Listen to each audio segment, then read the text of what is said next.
নম্বর ৩২ নম্বর থাকার দরকারটা কি? ওখানে খেলার মাঠ রাখলে তো আরো ভালো। কুলাঙ্গারের জায়গা এখানে এই দেশে হবে না। আমি কোনো ভাঙ্গার মধ্যে নাই। বাট উন্নয়নমূলক কিছু করি, মসজিদ বানাই, অন্য কিছু করি। ৩২ নম্বর নিয়ে পূজা করার কোনো অবকাশ নাই। ওখানে তো পূজা হয়েছে এতদিন। এই ১৬ বছর তো ৩২ নম্বর পূজা হয়েছে। কি করে নাই ৩২ নম্বর? ১৫ই আগস্ট যখন যাওয়া হয়েছিল, শেখ মুজিবুরকে আনতে বা ধরতে যাই করা হোক, গুলি কে ছুড়ছিল আগে? ৩২ নম্বর ছিল অস্ত্রাগার, এলএমজি ছিল, এসএমজি ছিল। ওখান থেকে গুলি করা হয়েছিল। এটাকে তো মানার কোনো কারণ নাই। এখন কথা আসবে স্বাধীনতায় উনার অবদান কতটুকু? উনি স্বাধীনতা ঘোষণা দিয়েছিলেন? না ৭১ সালের আগে উনি বলেছিলেন আমি স্বাধীনতা চাই। তাও তো বলেন নাই। কাউকে ঘোষণা দিতেও বলেন নাই। সুতরাং এই ভুয়া ইতিহাস নিয়ে আমরা আগাতে চাই না। তারপরও সব ঠিক ছিল আপা। দেখেন এই যে আগুন লাগালো, লকডাউন এই আজে বাজে কথা বলে কয়েকজন লোক মারা গেছে। এর তো অস্তিত্ব থাকতে পারে না। মারা না যাইত আমি আপনার সাথে থাকতাম। এর ভাঙা ঠিক হয় নাই। মানুষ আগুনে পড়ে মারা গেছে। আগুন সন্ত্রাসী সে। বাইরে থেকে উস্কানি দিচ্ছে নিরীহ জনগণ তার কথায় মানুষ বাইরে নেমে এসে ককটেল মারছে, এই মারছে, বাস পোড়াইছে। বাপের সম্পত্তি নাকি এটা? এই যে আগুন লাগলো, বাস পড়লো, ঘর পড়লো, মানুষকে আতঙ্ক সৃষ্টি করলো, ওর তো কোনো অস্তিত্বই থাকবে না। থাকা উচিত না। আমি মনে হয় এর চেয়ে বেশি বাড়াবাড়ি করলে এটা ঢেউ টানা শেষ পর্যন্ত গোপালগঞ্জ পর্যন্ত যায়। দেশটা আমাদের। কেউ উচ্ছৃঙ্খলতা করুক, না যখন অনৈতিক ভাঙা হয়েছিল তখন কেন পুরোপুরি শেষ করে দেওয়া হয়নি? ৩২ নম্বর তো আমরা আগেও একবার দেখেছি ভাঙছে। তো আপা তখন ভাঙতে পুরা লাইন রাখতে ভাঙতে পুরা কেন রাখলো না তখন? ভাবি ভাঙতে পুরা দেয় নাই। ভাঙতে পুরা দেয় নাই। সরকার দেয় নাই। এখনো সরকার মানা করছে। সরকার জনগণের সাথে নাই। সরকার ২ দিকে সামলাইতেছে। যার জন্য সমস্যা হইছে।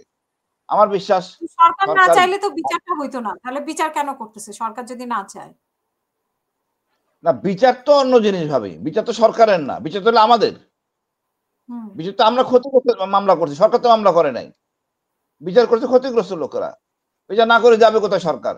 এই সরকার তো আমরা সৃষ্টি করছি। সরকারি বিপ্লবের ফসল। ১৪০০+ লোক মারা গেছে। বিচার হবে না মানে? বিচার হইতেই হবে। আমাদের ইয়া ভাই বলছেন ইকবাল চৌধুরী ভাই, আমরা অনেক কিছু জানতাম না। ইকবাল হোসেন রাজু আমরা ভাই। অনেক কিছু জানতাম না। এই আইজিপি সাহেব যদি না বলতেন, আমরা অনেক কিছু অজ্ঞ থাকতাম। উনি রাজসাক্ষী। উনি বলাতে আমরা অনেক কিছু জানতে পারছি। জিনিসটা ফকফকা হয়েছে, পরিষ্কার হয়েছে। সুতরাং উনার বিচার ৫ বছর হয়েছে, ঠিক আছে। বাট উনার বিচার তো সমান হবে না হাসিনার মতো। আদেশ কে পালন করেন? উনি পরিষ্কার বলে দিয়েছেন, এই হাসিনার আদেশে কারা, কারা ছিলেন, কোর কমিটিতে কারা, কারা ছিলেন, তাদেরও বিচার হয়ে যাবে। উনি তো 160 করে বলছেন কারা, কারা কোর কমিটিতে ছিলেন, তারাও অন্য মামলায় আসবে। তারাও অপরাধী। এটা তো আমরা জানতে পারতাম না। এই আইজিপি সাহেব সব বলে দিয়েছেন।